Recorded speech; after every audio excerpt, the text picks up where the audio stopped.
Hello, financial fans. All is well for me, and the bad news keeps coming in. We now have avian flu, which means chickens, and so anything that has to do with chicken meat or other forms of meat or eggs happens to go up in price now because some chickens might have to be destroyed early and not for food consumption. But with that in mind, and COVID, and the potential for a huge war, the news is gloomy and mostly bad, but the thing to do right now is to invest in things that you can buy now, that you can afford now, that you won't be able to afford later on perhaps. As prices go up, the sooner you buy,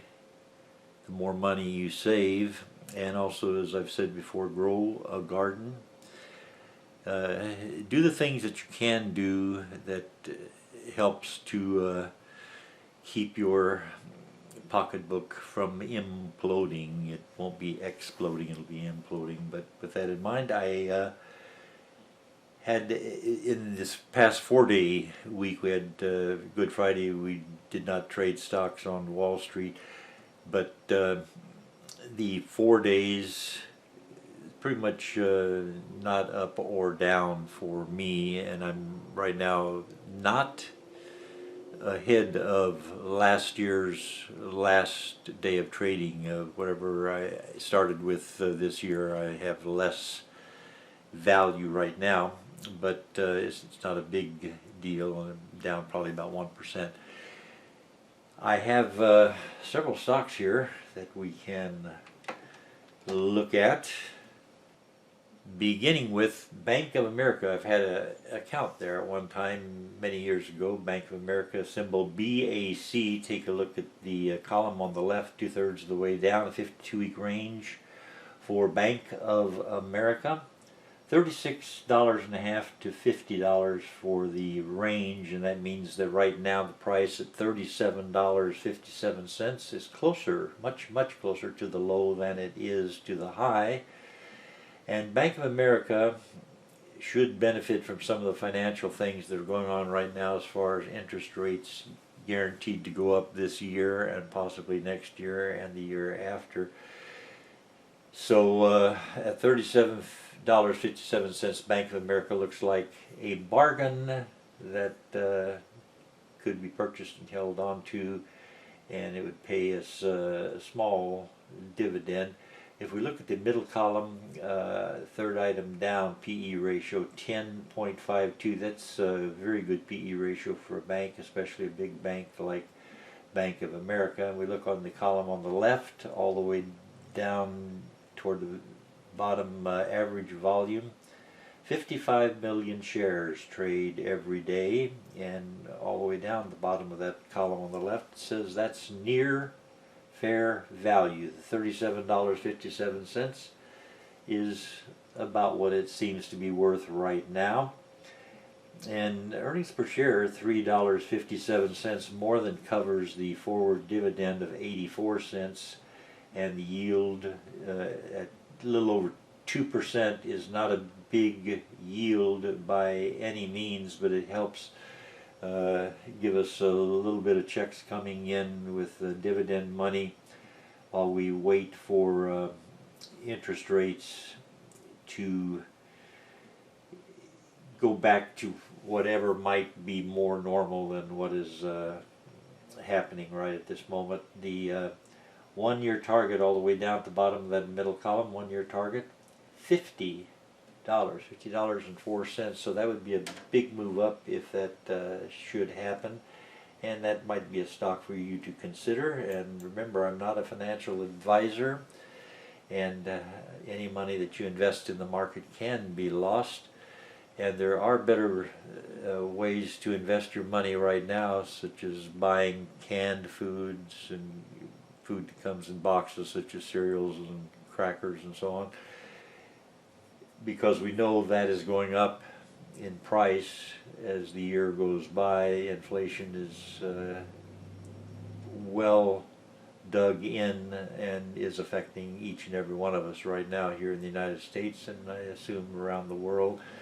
Next stock we look at, Dow, DOW, $65.49, the current price, actually after hours $65.75, so it is aching to get started back up again as soon as Monday comes along.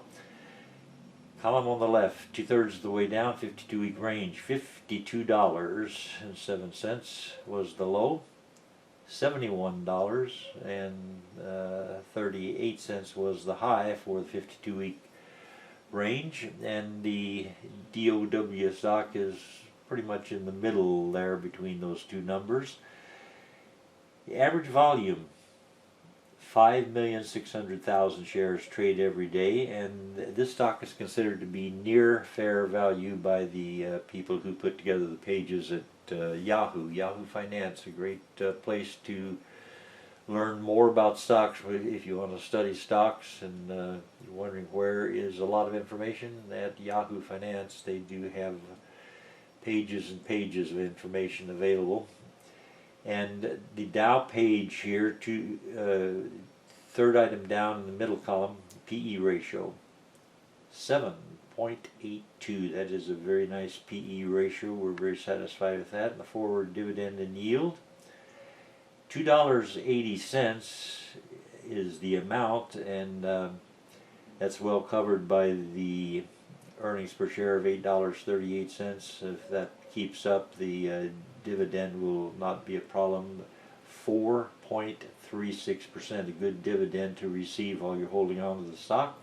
And the 1-year target, $67.95, so that is above where it is right now. Next we look at Rio, R-I-O, Rio Tinto Group, $81.87 is the price. And again, after hours it went up to $82.22. The column on the left, 2/3 of the way down, 52-week range, $59.58 was the low, and $95.97 was the high. So it's got some headroom there. There could be some pressure trying to get that 81 or $82.22 to go up toward $95. We'll see what happens. The average volume, 4,768,000 shares trade every day, and this stock is considered to be near fair value. And the PE ratio, look at that. PE ratio is very nice indeed at 6.32. It's a low PE ratio, and lower is better. Forward dividend and yield, very good, 9.69%, and that's $7.93 that it takes to get to the almost 10% dividend. And the earnings per share certainly cover the $7.93. The 1-year target, $84.33, which is still a move upward, and this looks like one to buy and hang on to until the economy looks better. Last stock we'll look at today, TTE, Total Energies, and the price, closing price was $50.90, and the after hours $50.87 per share. And we look at the 52-week range on the left-hand column, 2/3 of the way down, 52-week range, $40.33 was the low, and $60.04 was the high, so it's almost exactly in the middle of where it has been for the past 52 weeks, so it has some headroom. It could go up. We will wait and see. The average volume, 3,212,000 shares trade every day, and this stock is considered to be near fair value. And the PE ratio, third item down the middle column, 8.6, like that. The forward dividend and yield, $3 brings in almost 6% yield for the dividend, and the earnings per share certainly cover that forward dividend. The 1-year target, $65.98. That would look nice indeed. And I thank you very much for watching.